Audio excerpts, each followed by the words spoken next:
Muy bien, hermanos. Pues lo prometido es deuda. Dice un refrán español y yo prometí el domingo pasado que este domingo iba a predicar sobre la parábola de la levadura. Es una parábola muy cortita. Mateo capítulo 13, versículo 33.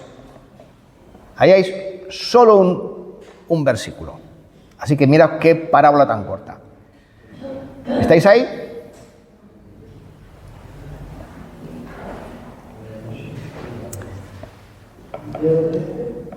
Mateo 13, 33.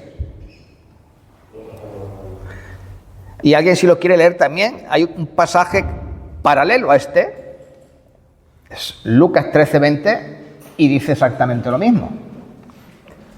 Dice, otra parábola les dijo: el reino de los cielos es semejante a la levadura que tomó una mujer y escondió en 3 medidas de harina hasta que todo fue leudado. Si alguien no entiende la palabra leudado, hasta que todo fue fermentado, ¿no? Toda la masa fermentó. Bien, entonces, hermanos, Jesús hablaba a sus discípulos en parábolas, y la parábola anterior a esta, ¿no? Los versículos 31 al 32, es la parábola de la semilla de mostaza, que según todo el mundo conoce, ¿no? Esa semilla que se siembra, crece, dice que hace una hipérbole, porque dice que es el más grande de los árboles. La mostaza no da árboles, da arbustos, pero bueno, pueden ser los arbustos de un tamaño considerable, ¿no? Y en esa parábola lo que está el Señor Jesús es describiendo el crecimiento de la iglesia, porque en un inicio, ¿verdad?, la iglesia era tan pequeñita, débil y frágil como un granito de mostaza, ¿no? Pero después creció y mira, ahora está por todo el mundo. Y leí esta parábola, la parábola de la levadura, que vamos a ver hoy. Mientras que la primera está hablando del crecimiento externo, ¿no?, cómo la iglesia se expande por todo el mundo, esta parábola habla de algo completamente diferente. Está hablando del crecimiento interno de la iglesia y de cómo este crecimiento influirá en el mundo, pues allá donde se encuentre una iglesia del Señor. Entonces vamos a ver lo que la parábola de la levadura nos enseña acerca de la iglesia y del deseo de Dios que tiene de usar la iglesia, hermano, para transformar el mundo. Y vamos a reflexionar sobre las verdades que en ellas se contienen. Y recordemos, hermano, que el deseo de Dios es usar a esta, su iglesia, para influir en el lugar donde está, en Melilla, para su gloria. El Señor Jesús dijo: el reino de los cielos es semejante a la levadura. Y si alguien es conocedor de la palabra, nada más como comienza la parábola, parece algo extraño que comience así. ¿Por qué? Porque cada vez que el Señor Jesucristo habla de la levadura, o se habla en la Biblia de la levadura, sabéis para qué es, ¿no? ¿Qué representa la levadura? El mal, el pecado y cómo éste se propaga, ¿no? Y de hecho, en no pocos pasajes,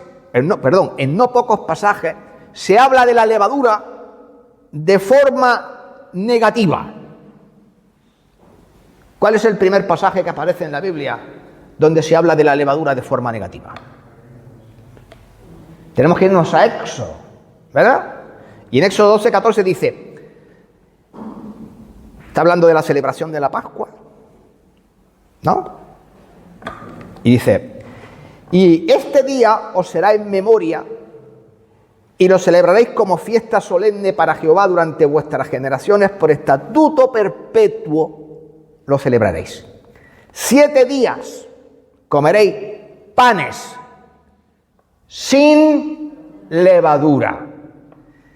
Dice, y así el primer día haréis que no haya levadura en vuestras casas, porque cualquiera que comiere leudado desde el primer día hasta el día 7º será cortado de Israel. En el primer día habrá santa convocación y asimismo en el 7º día tendréis una santa convocación y ninguna obra se hará en ellos excepto lo que preparéis de lo que cada cual haya de comer. Y guardaréis la fiesta de los panes sin levadura, porque este mismo día saqué vuestras huestes de la tierra de Egipto. Por tanto, guardaréis este mandamiento en vuestras generaciones por costumbre perpetua, para siempre. O sea, cuando llegue la celebración de la Pascua judía, 7 días, no puede haber levadura en la casa, no se puede comer pan con levadura. Pues conforme vayamos estudiando en el mensaje todo lo relativo a la levadura, conoceremos la razón por la que Dios prohíbe la levadura durante la Pascua. Pero paciencia, eso va a ser un poquito más adelante. ¿Hay otros pasajes donde hable negativamente de la levadura? Sí, ya lo creo. Jesús usó la levadura para hablar de los fariseos. Y en Mateo 16:6 dice, mirad, guardaos de la levadura, ¿de quién? De los fariseos y de los saduceos. ¿De qué levadura estaba hablando? De la autosuficiencia, de la hipocresía de esto, que influyó en muchos judíos, llevándolos a creer que las obras les iban a justificar delante de Dios, cuando ni siquiera estas cosas estaban prescritas en la ley. Pero si uno sigue leyendo y nos vamos al Nuevo Testamento y leemos en 1 Corintios 5, del 6 al 8, dice ahí, limpiaos pues de la vieja levadura para que seáis una nueva masa, sin levadura como sois, porque nuestra Pascua, que es Cristo, ya fue sacrificada por nosotros. Así que celebremos la fiesta no con la vieja levadura, ni con la levadura de la malicia, ahí está, y de la maldad, sino con panes sin levadura, de sinceridad y de verdad. Y os he escrito esta carta para que no os juntéis con los fornicarios, no absolutamente con los fornicarios de este mundo, o con los avaros, o con los ladrones, o con los idólatras, pues en tal caso os sería necesario salir del mundo. Más bien os escribí que no os juntéis con ninguno que llamándose hermano fuese fornicario, avaro, idólatra, maldiciente, borracho o ladrón. Con el tal aún ni comáis. ¿Qué está diciendo?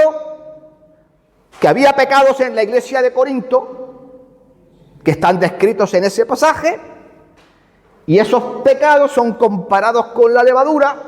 ¿Por qué? Porque la maldad de unos pocos estaba contaminando a otros muchos. Y luego, un tercer y último pasaje que voy a comentar, Gálatas 5, versículo 7 al 9, dice, vosotros corríais bien. ¿Quién os estorbó para no obedecer a la verdad? Esta persuasión no procede de aquel que os llama. Un poco de levadura, ¿qué dice? Leuda, fermenta toda la masa, contamina toda la masa. Ojalá se mutilasen los que os perturban. ¿Por qué? Pues porque en esta congregación, en la congregación de Galacia, se habían introducido judíos y querían hacerles judaizar, ¿no? Como podéis ver, cada vez que se habla de la levadura, en la Biblia se habla con un sentido negativo. Y claro, si cogéis este pasaje que estamos leyendo hoy y lo leéis en algún comentarista, yo suelo usar mucho uno, un señor, me gusta mucho, ¿cómo se llama? Guzik. Guzik, hablando de este pasaje, no lo pinta del lado bueno. Dice que este pasaje está hablando de la contaminación de la iglesia. Pero yo no creo que esto sea así.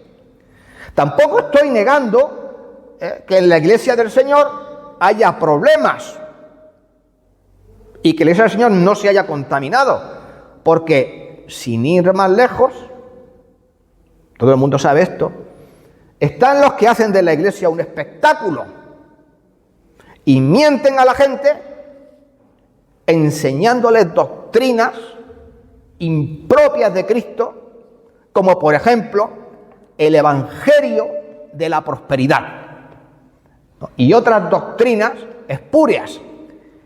Y es una pena que esto ocurra y que sea cada vez más y más frecuente, y que incluso denominaciones que se llaman a sí mismas cristianas evangélicas, su conducta, sus doctrinas, sus creencias demuestran que no lo son. Y claro, tampoco voy a ocultar que en todas las denominaciones y en todas las iglesias hay personas que no caminan rectamente. Dicen ser cristianos, pero su comportamiento demuestra lo contrario. Y si bien todo esto es cierto, lo que yo creo es que Jesús utiliza la levadura de esta parábola no de forma negativa, sino positiva. Porque fijaros que no en vano Jesús dice en este pasaje: el reino de los cielos es semejante a la levadura que tomó una mujer y escondió en 3 medidas de harina. Y luego la parte final del versículo dice: hasta que todo fue leudado. Y está comparando el reino de los cielos, el reino de Dios en la tierra, representado por todas las iglesias y todos los creyentes. Entonces yo os digo, ¿qué es lo que ocurre? ¿Por qué esto se interpreta de forma negativa? Es que todas las iglesias están contaminadas. Es que no hay ni siquiera una que sea fiel. Pues hermanos, siempre ha habido y siempre habrá iglesias fieles, y creo que nuestra iglesia es una de ellas. Y aunque haya muchos comentaristas y teólogos que piensen de manera negativa sobre este pasaje que vamos a tratar hoy, yo no lo veo así.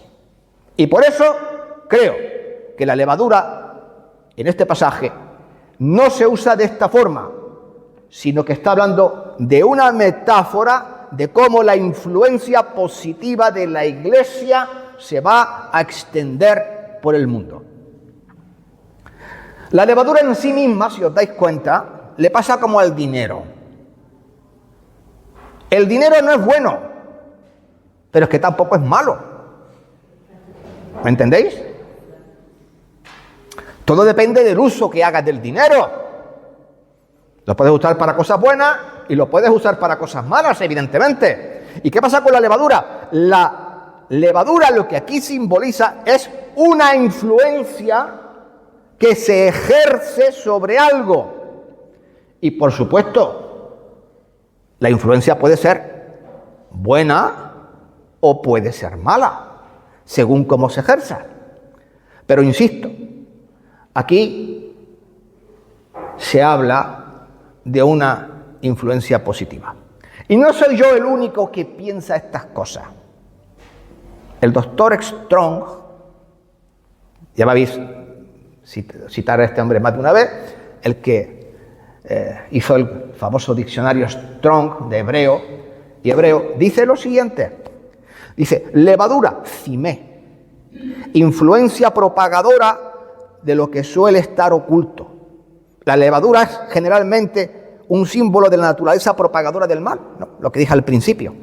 Pero obsérvese la excepción de Mateo 13:33. Ah, mira qué curioso. El pasaje del que vamos a hablar hoy. y su paralelo, Lucas 13, versículos 20 y 21. O sea, para mí está claro. Pues bien, hermanos, cuando se añade levadura a la masa, todo el mundo sabe lo que ocurre. La transforma, hace que la masa suba, hace que la masa quede esponjosa, hace que la masa quede deliciosa. ¿Sabéis por qué? Porque la levadura acidifica la masa, ¿vale? Y ahora vamos a suponer que vas a comerte un pan sin levadura. ¿Cómo queda? Apelmazado. No está esponjoso, ¿no? El otro está blandito. ¿Cómo está? Correoso, insípido, sabe pues a nada, ¿no? A la harina, y por lo tanto, así sin más hecho, del pan de esta manera, resulta poco apetecible. Y sin embargo, cuando la levadura actúa, el pan se hace más sabroso, se hace más suave, blandito, ¿vale? Y bueno al paladar. ¿Y a quién no le gusta un pan así? ¿Verdad? A todo el mundo. Y cuando se añade levadura a la masa, ¿qué pasa? Pues esta se multiplica en el interior de ella, extendiéndose por toda la masa hasta transformarla completamente. Y una pequeñísima cantidad de levadura tiene el potencial de fermentar una gran cantidad de masa. En la antigüedad, cuando una mujer hacía pan, ¿sabéis lo que ocurría, no? No hacían pan todos los días como hoy día. Se hacía pan normalmente una vez a la semana. Entonces se preparaba suficiente cantidad para varios días. Y antes de hornear la masa, la mujer lo que hacía era, cogía una pequeña cantidad de la masa, esto que hoy día le dicen masa madre, el pan de masa madre, cogía una pequeña cantidad de la masa, que contenía levadura, evidentemente, y la guardaba. ¿Para qué? Eso es lo que está aquí contando la parábola. Para usarla en la siguiente masa que hiciera, ¿no? Así es como se hacían las cosas. Y cuando se preparaba una nueva masa, incorporaba el trozo de la masa anterior que lo había guardado. Y a continuación, ¿qué hacía? Esperaba que la masa madre, la levadura, hiciera su trabajo. Y entonces, en un tiempo relativamente corto, ¿no? En las panaderías, ¿sabéis qué es lo que se hace, no? Se hace la masa, hacen ya los bollos y todo. Y no, entonces está la masa todavía cruda. Entonces lo meten en un cuarto calentito, se llama el cuarto templado, el cuarto caliente, generalmente suele estar al lado del horno. Esto es cuando los hornos eran hornos de leña, ¿no? Entonces ese cuarto siempre recibe el calor del horno. Y con el calorcito, ¿qué pasa? Rapidísimamente empieza la levadura a reproducirse, a producir gas, por eso tiene las burbujitas, ¿no? Y el bollo se hincha, crece de tamaño, se duplica el tamaño, ¿no? Y lo fermenta por completo, cambiando las características. Y cuando una joven se casaba, en aquellos tiempos, uno de los regalos que le hacía a su mamá, ¿sabéis qué era? Un trozo de masa fermentada de su casa.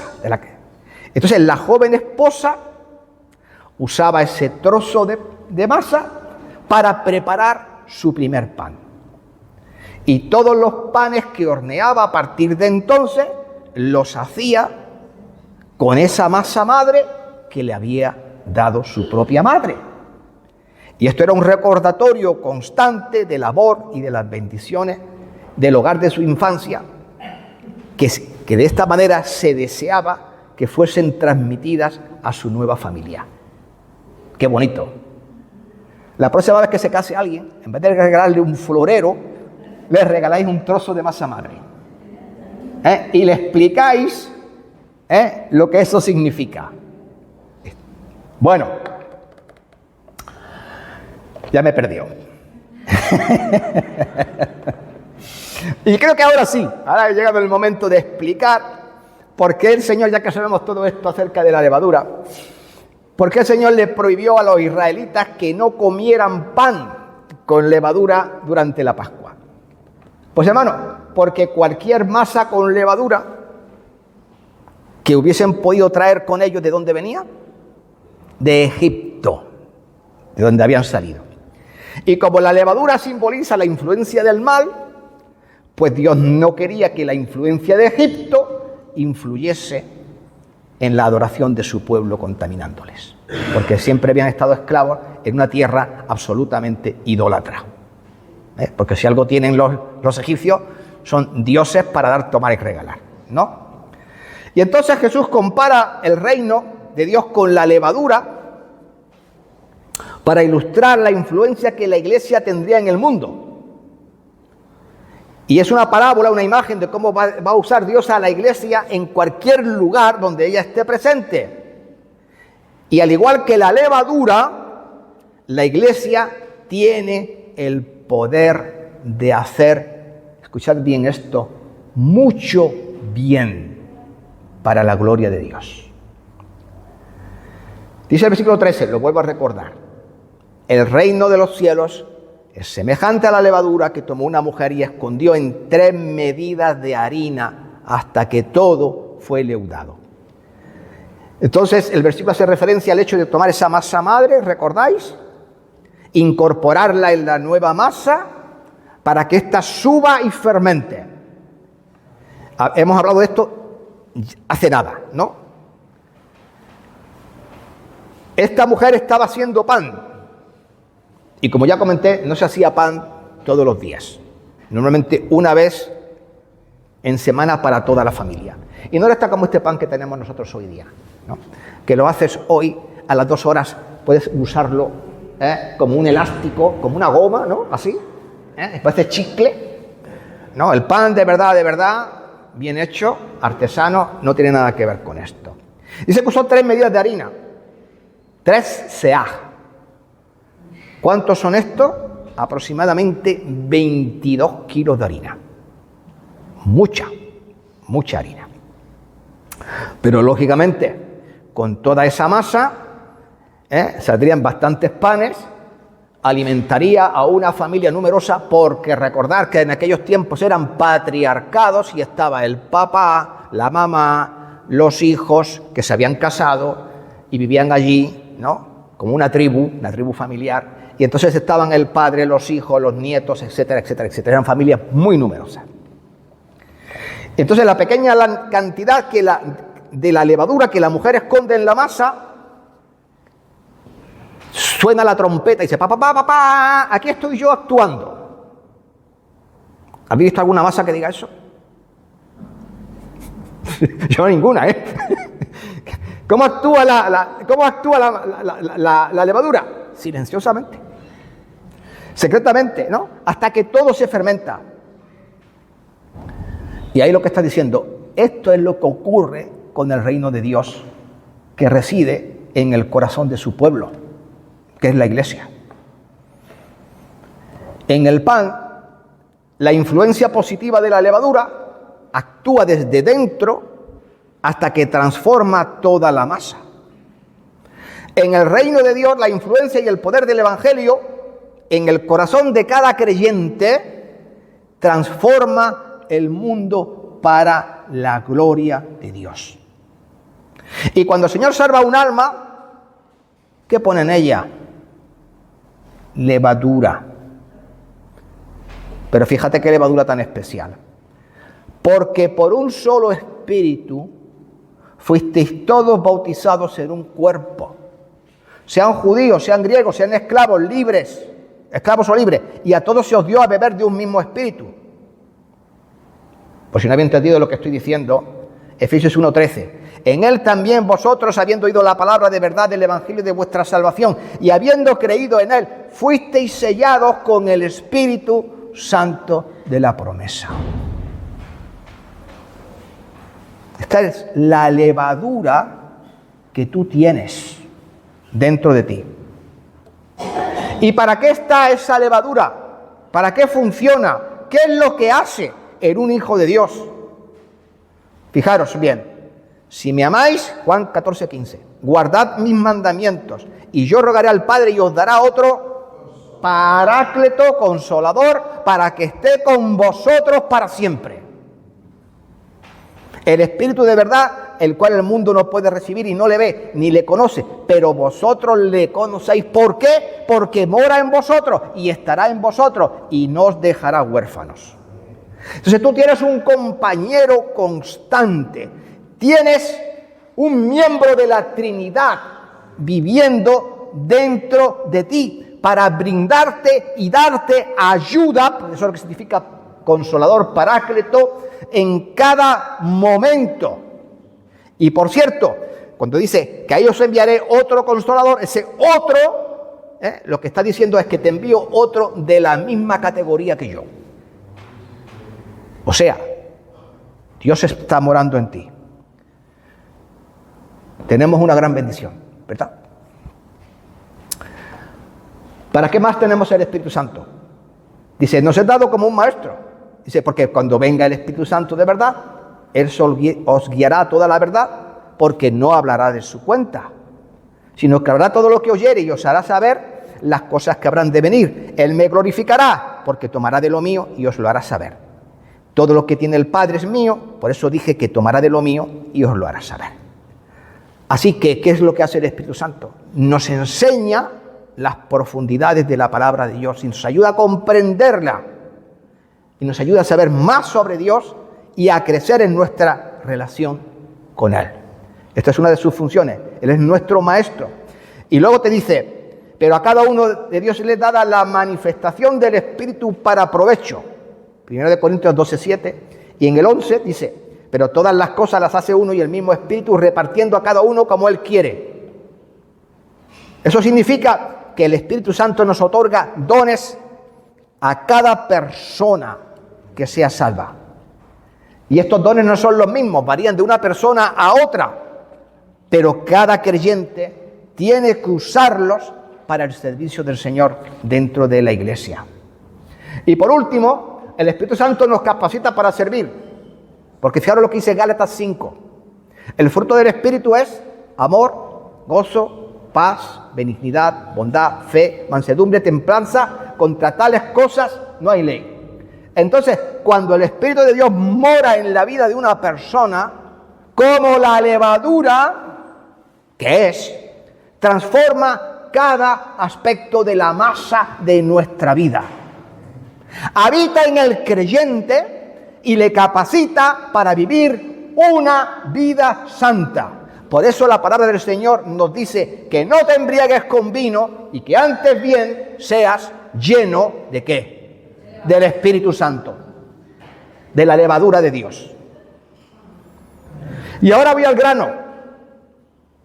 Porque Dios ha escondido su Espíritu, nadie le ve, ¿verdad?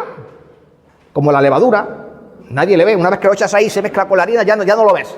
Bueno, pues como Dios ha escondido su Espíritu en nuestros corazones, la única manera de influir en el mundo es dejando que el Espíritu del Señor que mora en nosotros se manifieste. Esto está más claro que el agua, ¿verdad? Así, pero ahora hablaremos después de eso, pero ahora simplemente comprendamos que tenemos dentro un gran poder. Que ese poder, que esa levadura que tenemos en nosotros, está ahí para influir a otros para la gloria de Dios. Y que está ahí para expandir el reino de Dios en el mundo. Si permites que lo que mora en ti se manifieste.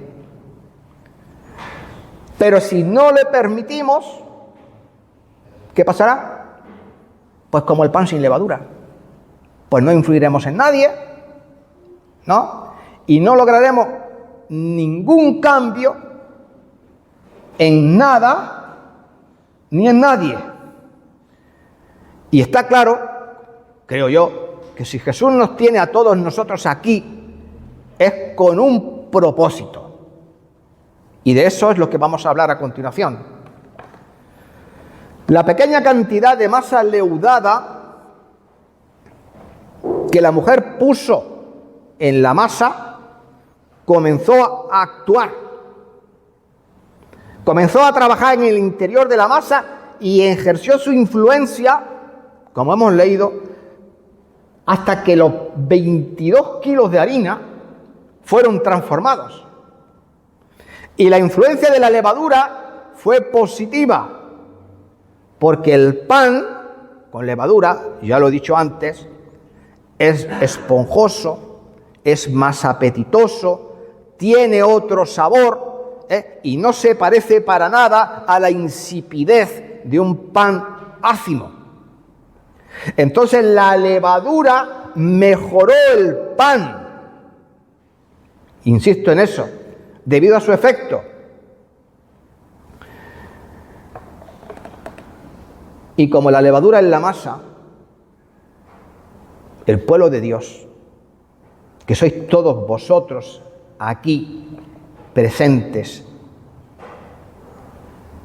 tiene que actuar donde quiera que esté. Cuando tú hablas de Cristo y un miembro de tu familia se convierte, ¿sabes lo que pasa? Toda esa familia comienza a entrar en la influencia de ese creyente. ¿Está pasando eso por ahí? Yo sé que había hablado a vuestra madre, porque usted está aquí, vuestros hijos, vuestros hermanos, vuestros amigos. ¿Veis lo que está pasando? Sois levadura. Estáis haciendo lo que la levadura tiene que hacer. Entonces se transforma, la familia entra en la influencia de ese creyente. Cuando la familia entra en la influencia, esa comunidad se modifica, empieza a cambiar. Y cuando una comunidad cambia, empieza a cambiar, existe la posibilidad de que la ciudad cambie. Aquí los cambios han empezado por el Real, por el centro, ¿verdad? Por el barrio de la Constitución y allá en los lugares donde cada uno de nosotros vivimos. Y lo que comienza como una pequeña influencia, una pequeña cantidad de masa, crece y transforma a todos los que toca gradualmente. Y lo que trato de haceros entender es que hay pequeñas cosas, porque las levaduras son unos microbios pequeñitos, muy pequeñitos, hay que mirarlos al microscopio, no se ven, pero mira todo lo que hacen, lo que son capaces de hacer en el pan. Fijaros cómo un virus, llamado coronavirus, puso de rodillas al mundo entero. O fijaros cómo una sola célula cancerosa es capaz de acabar con la vida de una persona. Así que no hace falta mucho realmente para conseguir un gran efecto. Entonces, la más mínima parte del reino de Dios siempre tiene una influencia positiva en el mundo. ¿Por qué? Porque contiene el poder de Dios, porque contiene la levadura del Espíritu Santo. Y porque la influencia del reino es la influencia de Dios, de su palabra y de su pueblo en este mundo. Y cuando el reino de Dios vive en un creyente de forma fiel, el poder del reino de Dios se manifiesta, está presente y es positivo. Y fijaros bien que la imagen de la levadura, ¿no?, la parábola de la levadura, completa muy bien a la perfección lo que Jesús dijo acerca de la manera de cómo sus discípulos debían vivir en el mundo. Y podemos leer en Mateo 5, 13 en adelante: vosotros sois la sal de la tierra. Y si la sal se desvaneciere, ¿con qué será salada? No sirve más para nada, sino para echar fuera y hollada por los hombres. Vosotros sois la luz del mundo. Una ciudad asentada sobre un monte no se puede esconder, ni se enciende una luz y se pone debajo de un almud. Vuestra luz brille delante de los hombres para que vean vuestras buenas obras y glorifiquen a vuestro Padre que está en los cielos. ¿Cómo nos está llamando el Señor Jesús? Aparte de levadura, sal y luz. Bien, ¿sabéis para qué se utiliza la sal, verdad? Para conservar, para purificar, para agradar y para estimular. Y ahora explico esto. La sal ayuda a conservar la carne. Gloria a Dios por eso, porque si no, no habría jamón. Y estoy seguro que aquí a más de uno le encanta el jamón. Y si es de bellota, más, ¿no? Bueno, pues la sal tiene esta cosa, ¿no? Penetra dentro de la carne, ¿eh? Impide que se pudra. Es aséptica porque previene la descomposición. La sal es agradable, a todo el mundo le gusta. ¿Por qué? Porque potencia y realza el sabor de los alimentos. Y la sal es estimulante. Basta que te des una buena harta de bacalao, que luego vas a estar estimulado a beber agua, ¿no? ¿Sí o no? Sí. Bueno, pues de igual modo, el pueblo de Dios tiene que ser la sal en el mundo, ¿no? Tenemos que ayudar a preservar lo bueno, a influir y transformar el mundo que nos rodea, purificándolo, ejerciendo una acción positiva para impedir que todas estas acciones, influencias negativas que están en el mundo sigan progresando. Evidentemente, en ese punto somos como la sal en el jamón. Estamos aquí para evitar que este mundo se pudra, entre otras cosas. Por lo tanto, como cristianos tenemos que dejar una huella positiva en cada cosa que tocamos. Y debemos de vivir de una manera, hermanos, que otras personas cuando lo vean deseen vivir así. Y debemos cambiar el mundo siempre de forma positiva, aunque sea poco a poco. Y también dice la palabra de Dios que somos luz, y la luz tiene una cualidad esencial: disipa la oscuridad. Si la tierra fuera plana, esto es una suposición, yo no soy tierraplanista, como hay algunos que van por ahí con estas tonterías. Si la tierra fuera plana, y si estuviéramos en la cima de una montaña, ¿no?, contemplando un paisaje, ¿no?, donde tú pudieras ver 50, 60, 100 kilómetros más allá, esto pasa. Si yo me voy a Granada y me subo allí, en la cima del Veleta, ¿sabes qué se ve? Se ve Melilla.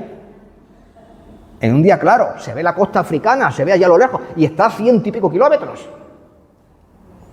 Si tú llegas allí a ese mismo punto de noche y miras para la costa africana, ¿sabes lo que vas a ver? Las luces de Melilla.